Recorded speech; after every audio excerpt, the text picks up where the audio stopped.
Abbiamo voluto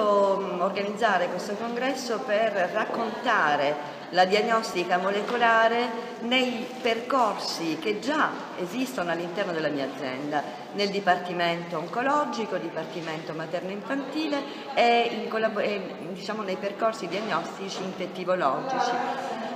Ci preoccupiamo appunto di applicare le nuove tecnologie molecolari a fianco naturalmente al gold standard per quanto riguarda la diagnostica microbiologica e nel caso del micobatterio tubercolare applicare nuove tecnologie molecolari per la diagnosi rapida che viene utilizzata proprio per il progetto diagnosi in banchina. Poi ci muoviamo pure in vari ambiti ai fini di dare risposta ai clinici sul numero di copie